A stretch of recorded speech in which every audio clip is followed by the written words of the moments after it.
Let's talk about Tullow Oil. Now, independent oil and gas exploration and company called Tullow Oil says its operations are back in Ghana, saying the damage on its floating production storage and offloading at the Jubilee field has been restored, and the oil and gas production are now under revision. That's the story. The company says a root cause analysis is ongoing, and a project team is assessing which long-term remedial options is most appropriate, but confirmed that the issue can be fully resolved.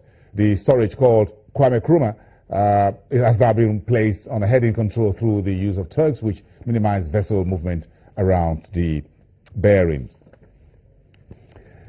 Sticking now with the continent, Saudi King Abdulaziz Salman arrived in Egypt on Thursday on his first official visit to the North Africa's largest economy, meeting Egypt's President Abdel Fattah al-Sisi.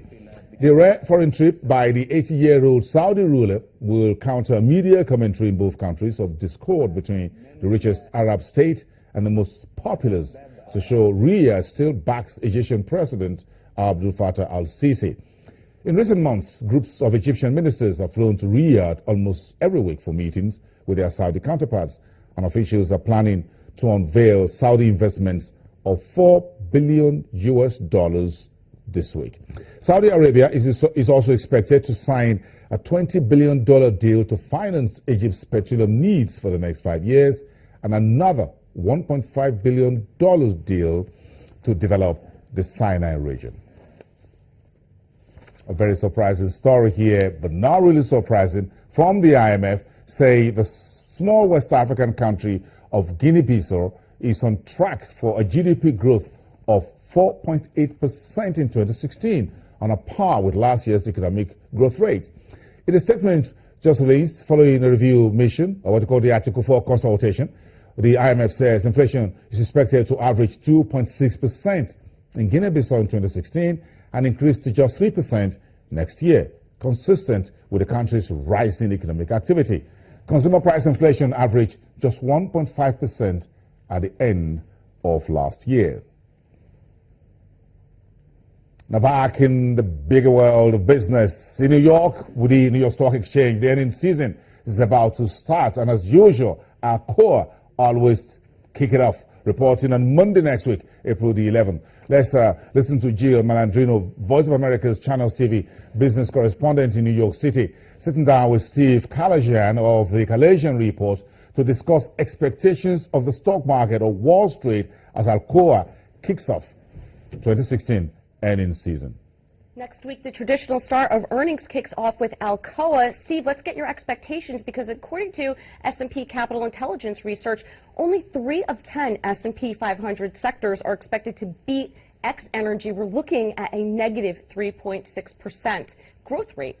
Well, I think earnings going forward are going to be challenging for the markets. They're expecting, as you said, a decline in earnings from the prior quarter. So it's not looking good here for corporate earnings going forward. Right. So global growth is clearly down across the board. Correct. Earnings expectations are low, but the market continues to hit new high after new high, even with oil being down. Well, the market's being fueled by Fed intervention.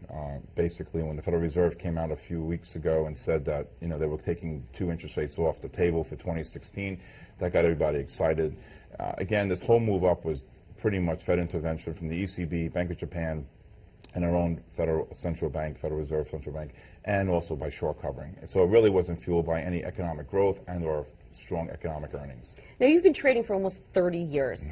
When do you expect to see some volatility come back into the market, or potentially a sell-off? Because corrective action is a good thing for the market. Just going straight up isn't necessarily healthy. No, I think, you know, as an investor, you really have to know when to take money off the table, and you can't be complacent. I think, again, you're seeing the same pattern evolve exactly that happened in 2015. And I pretty much, back in April of May of last year, I called around the 18.1, 18.3 level for the market to top out, and then a decline down to 16.1, which we actually got to move down to 15,371. So I think the same scenario is going to pan out in April of May of this year. If I look at my technical work, looking at the exchange traded fund SPY, there are 4 gaps below the market, and a gap is when you have a close and then an opening from the prior day. So there are 4 gaps, and in my 30 years all gaps get filled. And that's what I was basing my work on last year. And I have now 4 gaps, which should take the market down to the minimum 15,500 level. In the Dow? In the Dow Jones Industrial Average. Levels in the S&P 500, would you look to start buying again should we get that corrective Well, that action? 1802 level on the S&P is a big, 1810 is a big number. It doesn't mean it can't go lower, Right. but I would look at that as a start. But again, that's a long way away here. I mean, we're at 2050 on the Right. S&P, so that's over 240 points away. So that's a big number. Okay, thank you very much, Steve. Thank you. For Channels TV in New York, I'm Jill Malandrino. No less than 300 billion naira had been raised from the market this week by Nigeria's central bank in an aggressive mop-up just days ahead of the April auction of FGN securities or bonds by the debt office. So let's get a sense of the trading week. And for today, as you see the ticker tape running there from the FMDQ Securities Exchange on our screen there from UBA Group, Abimbola Ayodeji via Skype, a fixed income trader. Good afternoon. Thank you for joining us. Yeah, good afternoon. Okay, talk to us about the week so far. The week has been, characterized with a whole lot of buying, which means it's been characterized by bullish sentiments, and this was likely due to huge liquidity in the system. And the system liquidity at the beginning of the market rose up to about a trillion, even though this dropped to about 400 billion after the FX provision yesterday. So if you're looking at comparisons with where yields are at the moment, the opening fixed income market yields and the current yields, where at the moment do you think is this bullish sentiment still on track? The current yield currently are not significantly different from where we open at, even though the market opened on a very bullish note. It's actually reversed where we got a notice from CBN offering about 40 billion on the November 17 a bill through the open market operation. So I can say that the market actually experienced mixed reactions. Well, with the level of liquidity, you're talking about almost $1 trillion naira. The central bank keep debiting banks for their FX demands. Has your bank one of them? And again, you have refunds for those expectations or those bids for FX not met. How does this position liquidity that we have in the market, perhaps with impact on where yields will go, and as you traders get ready for the next bond auction? Like I said earlier, we have about 400 billion worth of liquidity in the system currently. And this was after a total of about 500 billion was, provided for the FX. This sum up to be about 2.5 billion worth of FX, on demand. But I can assure you that CBN might not be able to meet up to all these, might not be able to sell all this volume. So give or take, we should say that CM liquidity should be within a region of about 400 to about 600 billion. And prior to the going to the auction next week, which is the bond auction, where CBN will sell, GMO will sell of worth about 110 billion in bonds.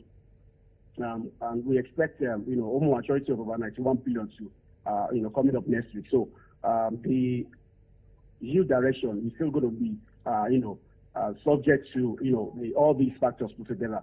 The over maturing next week about 91 billion. And the total of about 110 billion of, bond auction that is on offer by next week. So it's going to be dependent on, all these, factors put together. Is that your short-term outlook for the market? Yeah, the short-term outlook for the market, like I said earlier, is going to be mixed and is subject to, the level of liquidity in the system. Okay, let's leave it there for today. Abimbola Ayodeji, a fixed income trader from UBA Group. We thank you very much. Do enjoy your weekend. Finally, China has imposed a value-added tax, what they call a VAT, and a consumption tax on online retails of imported goods, and the rules take effect from today, Friday, the 8th of April. The main aim of the authorities in Beijing is to create a level playing field for e-commerce platforms and traditional retailers and importers. The imported goods for online retailers will no longer be classified as parcels, which enjoy a lower than imported tax rate. Instead, online purchases from overseas will be taxed in the same way as any other imported goods in China. The new policy allows a zero tariff and 70% of consumption tax for a maximum of 2,000 yuan worth of goods per single cross-border transaction and a maximum of 20,000 yuan per person each year. Goods that exceed these limits will be taxed in full. Thank you for watching. I'll see you again next week. I am Bosun Amofaye. Do have a great weekend.